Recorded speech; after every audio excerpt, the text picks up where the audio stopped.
박영수 특별검사팀이 최순실 씨의 딸 정유라 씨의 귀국 이사와 관계없이 범죄인 인도 청구에 따라 절차를 진행하기로 했습니다. 문학의 블랙리스트 의혹과 관련해서는 김종덕 전 문체부 장관과 김상률 전 청와대 교육문화수석을 피의자 신분으로 조사하고 있습니다. 취재기자 연결합니다. 최도희 기자.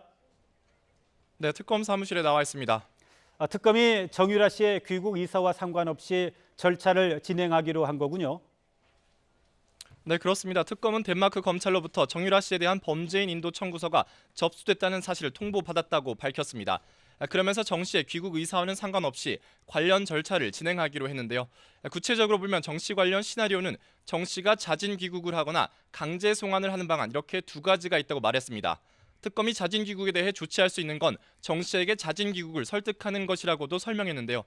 이와 상관없이 범죄인 인도 청구와 여권 무효화 조치 등을 통해서 송환 절차를 정식으로 진행하면서 강제 송환을 조기에 할 수 있도록 조치를 할 것이라고 덧붙였습니다. 이에 따라 정 씨가 정확히 언제 국내로 송환될지는 특검으로서도 정확히 예측할 수가 없는 상황입니다. 네, 최 기자, 김상률 전 수석과 김종덕 전 문체부 장관도 지금 특검 조사를 받고 있죠? 네, 그렇습니다. 김상률 전 청와대 수석은 2시간째 특검 조사를 받고 있습니다. 앞서 김 전 수석은 취재진의 질문에는 아무런 말을 하지 않고 조사실로 향했는데요. 김 전 수석은 청와대에서 작성된 문학의 블랙리스트를 문체부에 내려보내는데 관여했다는 의심을 받는 인물입니다. 김 전 수석은 지난달 참고인 신분으로 조사를 받았지만 이후 관련자 진술 등을 통해 혐의가 구체적으로 드러나 피의자 신분으로 전환됐습니다. 앞서 김종덕 전 문체부 장관도 오전 10시에 이곳 특검 사무실로 출석해서 피의자 신분으로 조사를 받고 있습니다. 김 전 장관은 출석하면서 혐의와 관련한 질문에서는 특검에서 자세히 설명하겠다면서 말을 아꼈고 여러 심려를 끼쳐 송구스럽게 생각한다고 말했습니다. 김 전 장관은 문체부 장관으로 재직하면서 반정부 성향의 문학의 인사 지원을 배제하기 위해 만든 이른바 블랙리스트의 작성과 관리에 깊이 개입한 혐의를 받고 있습니다. 이와 더불어 지난달 국조특위 청문회에서 위증을 했다는 혐의도 있습니다. 이에 따라 특검은 김 전 수석과 김 전 장관의 조사를 마친 뒤 구속영장 청구 여부를 결정할 예정입니다. 이와 함께 이르면 이번 주부터는 조윤선 문체부 장관과 김기춘 전 청와대 비서실장의 소환 일정 조율에도 나설 것으로 보입니다.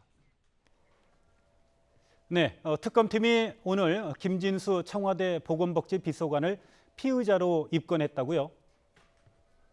네, 그렇습니다. 특검 수사에서 현직 청와대 비서관이 피의자 신분으로 입건된 건 이번이 처음인데요. 특검은 삼성 등 기업의 뇌물공여, 금품공여 의혹과 관련해서 김 비서관을 피의자 신분으로 입건했다고 밝혔습니다. 김 비서관은 삼성물산과 제일모직의 합병을 앞두고 안종범 전 청와대 수석이 국민연금이 합병안에 찬성하도록 하라는 지시를 받았다는 의혹과 관련해서 지난 5일 참고인 신분으로 특검 조사를 받았는데요.